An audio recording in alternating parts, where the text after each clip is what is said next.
अब भारत में किसानों को रोकने के लिए ड्रोनों से हमले किए जा रहे हैं। किसानों को रोकने के लिए रोडों पर कीलें ठुकवाई जा रही हैं। आखिर ऐसा क्या कर दिया किसानों ने? आज की इस बड़ी खबर के साथ मैं ताजुल मंसूरी, आप देख रहे हैं इंटरनेशनल अवेयरनेस। दरअसल किसानों ने एक बार फिर से अपना आंदोलन शुरू कर दिया है। मंगलवार 13 फरवरी को किसान पंजाब से दिल्ली चलो मोर्चा के लिए निकल चुके हैं। अपनी समस्याओं को दूर कराने के लिए, अपनी समस्याओं का हल मांगने के लिए सरकार के पास यानी दिल्ली जाने के लिए निकल चुके हैं। जिसके बाद सरकार की तरफ से आदेश मिलने पर पुलिस प्रशासन ने जगह जगह पर बैरिकेड लगा दिए हैं किसानों को रोकने के लिए, और दिल्ली के आसपास किसानों को रोकने के लिए चाक चौबंद इंतजाम किए गए हैं। इसी तरह पंजाब हरियाणा की संभू बॉर्डर पर पुलिस प्रशासन ने रोडों पर बैरिकेड रख दिए थे, जिसके बाद किसानों ने उसको तोड़ने की कोशिश की। किसान उसको तोड़कर निकलने की कोशिश कर रहे थे।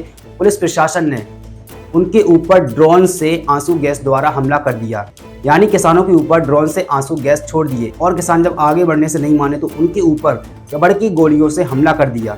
और इसके बाद खनौरी बॉर्डर पर भी यही हाल रहा। वहां पर भी किसान आगे बढ़ रहे थे तो किसानों को रोकने के लिए लगातार लाठी चार्ज कर दिया, यानी पुलिस वालों ने उनके ऊपर लाठियों से हमला कर दिए। इतना सब देखने के बाद राकेश टिकैत के भी तेवर बदलते दिखाई दिए। राकेश टिकैत ने कहा कि अगर किसानों के ऊपर ज्यादा अत्याचार किया गया तो हमें दिल्ली पहुंचने में देर नहीं लगेगी। वो आगे कहते हैं कि हर राज्य के किसानों की अलग अलग समस्या है, तो वो किसान अपनी समस्याओं का हल मांगने के लिए सरकार के पास जा रहा है।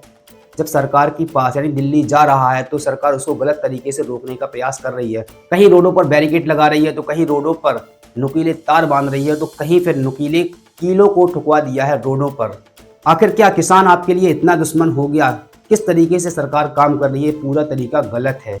इस तरीके के उन्होंने अपने बयान दिए और कहा कि अगर ज़्यादा अत्याचार करेगी सरकार तो हम दिल्ली से दूर नहीं है, ना ही किसानों से दूर है।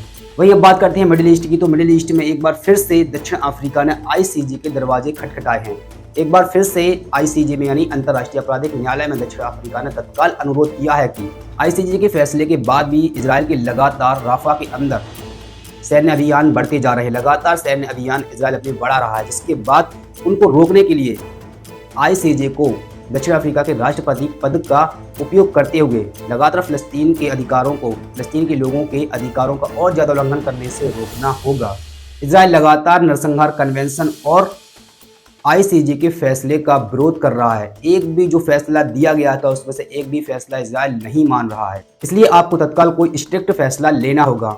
वहीं संयुक्त राष्ट्र के प्रवक्ता ने रॉयटर्स से बात करते हुए बताया कि संयुक्त राष्ट्र अब इजराइल के द्वारा किसी भी मानवतावादी कार्यकाल का उल्लंघन करने में उसका साथ नहीं देगा, और अगर ऐसा हुआ, अगर इजराइल लगातार ऐसा करता है तो किसी भी जबरन निकासी पर, राफा में किसी भी जबरन निकासी पर उसका साथ नहीं देगा और ना ही जबरन निकासी में अब शामिल होगा।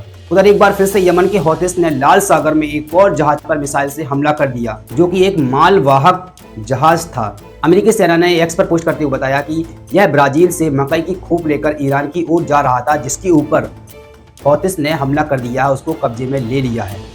फिलहाल मैच के लिए बस इतना ही। बनी रहिए इंटरनेशनल अवेयरनेस के साथ। रिपोर्ट पसंद आई तो अपने दोस्तों के साथ शेयर करना मत भूलिएगा। तब तक के लिए जय हिंद।